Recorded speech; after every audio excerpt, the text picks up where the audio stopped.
Hai, Assalamualaikum dan selamat sejahtera. Bersama saya lagi, Cikgu Amy dalam kelas Sains KSSM tingkatan 3. Pada hari ini, kita akan masuk bab yang baru iaitu bab 7, tenaga dan kuasa.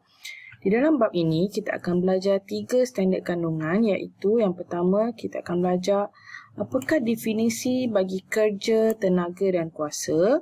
Standard kandungan 3.2, kita akan belajar tentang tenaga keupayaan graviti, tenaga keupayaan kenyal dan tenaga kinetik. Dan standard kandungan 7.3 kita akan belajar tentang prinsip keabadian tenaga. Jadi untuk kelas pada hari ini kita akan belajar subtopik yang pertama iaitu 7.1 definisi tenaga, kerja, tenaga dan juga kuasa.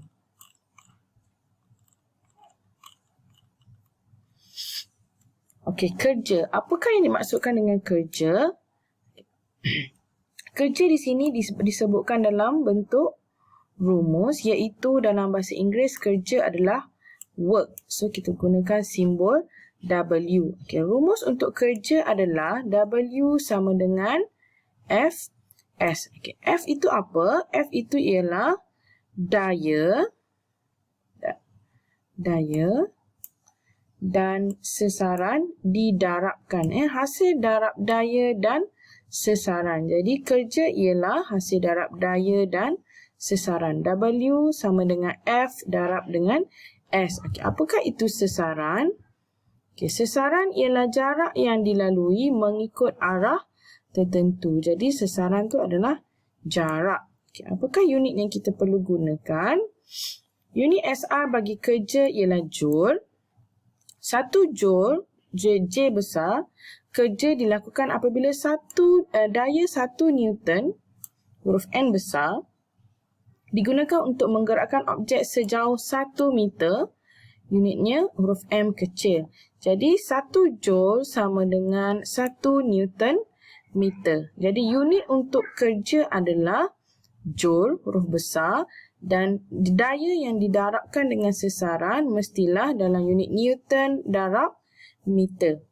Okay, momen daya dan tenaga juga merupakan kuantiti fizik selain kerja yang diukur menggunakan unit Newton meter. Jadi momen daya dan tenaga juga unitnya adalah Newton meter. Ataupun unit yang lebih besar kita akan gunakan kilojoule atau megajoule. Okay, contoh pengiraan dalam pengiraan kerja dalam aktiviti harian kita. Okay, contoh yang pertama, seorang perempuan ni dia mengangkat objek, mengangkat bakul setinggi 1 meter. So di sini kita dah ada S, dengan daya 20 Newton. Jadi daya di sini adalah F. Secara menegak untuk melawan graviti. Jadi nanti kita akan kira kerjanya.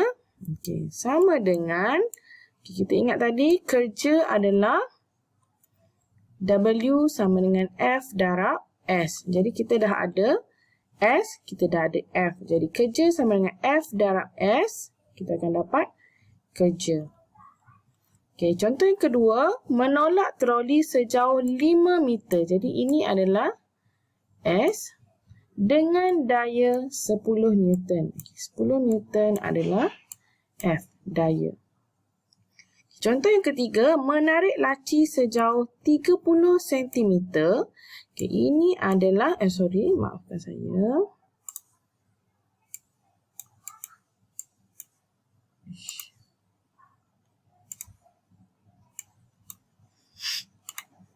Okay, ini adalah S. Dan dengan daya 2 Newton adalah F. Okey, bagaimana cara nak kira? Okay, kita perlu ingat bahawa S mestilah dalam unit meter. Tapi sekarang ni dia bagi unit sentimeter. Mesti tukar kepada unit meter. Okay, cara pengiraan untuk aktiviti 1 yang perempuan mengangkat bakul tadi, dayanya adalah 20. Arah daya, okey, ini arah daya ni kita tengoklah sama ada dia menegak ataupun mendatar.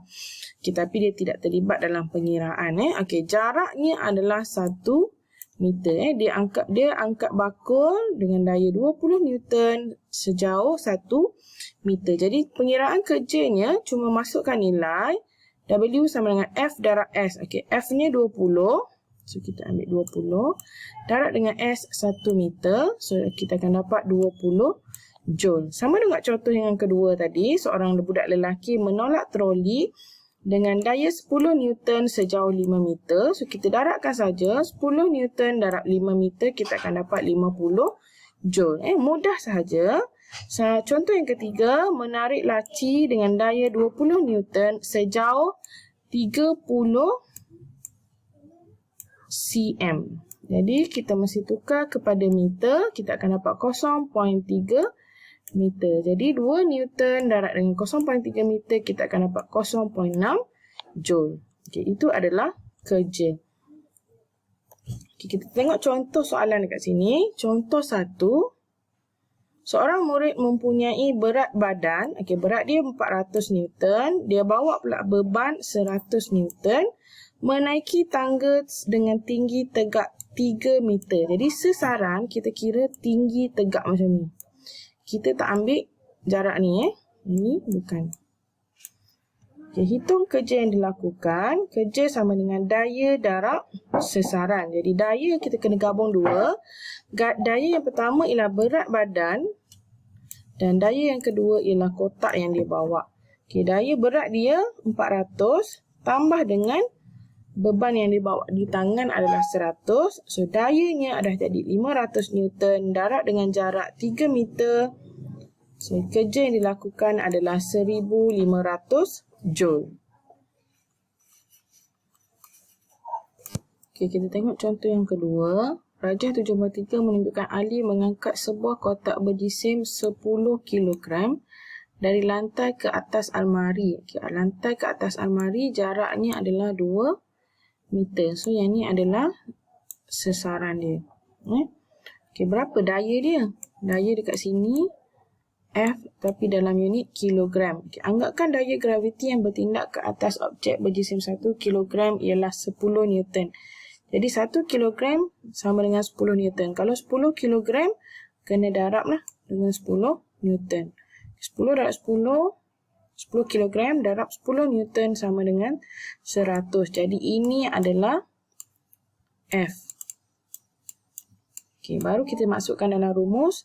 Kerja sama dengan F darab S. So, F dia 100. Darab dengan S dia 2. 2 meter. So, kita akan dapat kerja sama dengan 200 Joule. Okay, contoh yang ketiga. Seorang buruh menarik sebuah baldi berisi simen seberat 300 Newton. So, kita dah ada F dekat sini. Dari atas tanah ke tingkat 1, sebuah bangunan dengan menggunakan sistem takal. Okay, tingkat 1 ialah 10 meter. So, dah ada S dah dalam unit meter. So, tak perlu tukar lagi dah. Berapakah kerja yang dilakukan? So, kita just masuk dalam rumus. W sama dengan F darab S. Okay, F dia adalah 300. Darab dengan S dia adalah 10 meter. So, kita akan dapat kerja sama dengan 3000 Joule. Okay, itu adalah untuk mengira kerja. Kita tengok gambar ni. Adakah kerja dilakukan dalam situasi yang ditunjukkan dalam gambar? Okay, ada tak dilakukan kerja dekat sini? Okay, kita berbalik pada rumus. Kerja mestilah ada daya dan juga sesaran. Mesti ada jarak. So, tak ada daya tak? Ada. Ada. Sebab dia tolak. Okay, tapi ada tak sesaran? Bergerak tak dinding dalam gambar ni? Tak ada. So, bila tak ada sesaran, so, maka kerja pun tak ada lah. Kosong. So, kerja tidak dilakukan dalam situasi dalam gambar ni.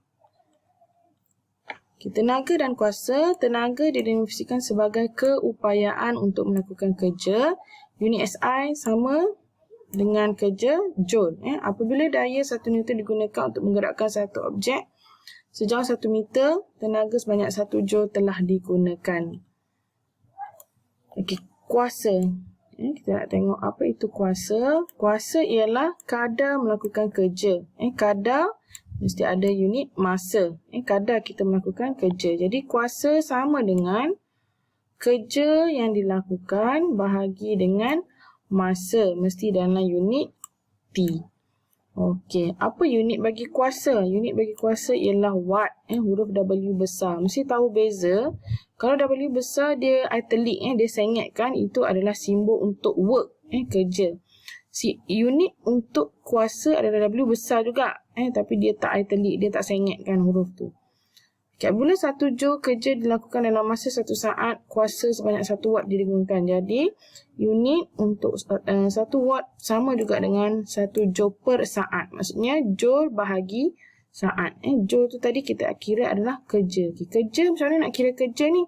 Sama dengan yang kita buat tadi lah. Kerja sama dengan daya darab sesaran. Cuma kalau kita nak cari kuasa, kita kena bahagi pula dengan masa. T dalam unit saat. Kalau tadi sesaran dalam unit meter, daya dalam unit Newton. Okay, contoh pengiraan dekat sini. Contoh yang pertama, seekor monyet mempunyai berat 50 Newton. So, ini adalah F. Memanjat pokok setinggi 3 meter. 3 meter adalah sesaran dan dalam masa 20 saat adalah T. Okay, aktiviti yang kedua, Aizo menarik sebuah kotak di atas landasan licin daripada jarak A ke B dengan daya 30 Newton sejauh 2 meter dalam masa 5 saat. So, kita dah ada 3 dah. Ada daya, ada jarak sesaran dia dan ada masa. Okay, pemberat 150 Newton diangkat setinggi 1 meter dalam masa 0.5 saat. Jadi, pengiraan dia sama. Okay, kita cari kerja dulu. Kerja adalah daya darab sesaran. Daya dia 50 darab dengan 3 dapat 150 joule. Bahagi dengan masa. Okey, untuk cari kuasa, kerja yang kita dapat ni 150 ni bahagi dengan masa 20 saat. So, kita dapat 7.5 watt. Okey, sama juga dengan aktiviti yang kedua yang dia tarik kotak tadi. Okey, cari kerja dia 30 Newton darab 2 meter dapat 660 joule. Okay, kuasanya adalah, ambil kerja ni bahagi dengan masa. So, kita akan dapat 12 watt. Okay, so, contoh yang ketiga, angkat pemberat. Yang ni, angkat pemberat 150 Newton, jarak 1 meter. So, kerja yang dilakukan adalah 150 joule. Bahagi dengan masa 0.5 saat. So, kita akan dapat 300 watt. Dia punya kuasa. Okay, itu sahaja untuk standard kandungan 7.1, kerja, tenaga dan juga kuasa. Assalamualaikum. Sekian. Terima kasih.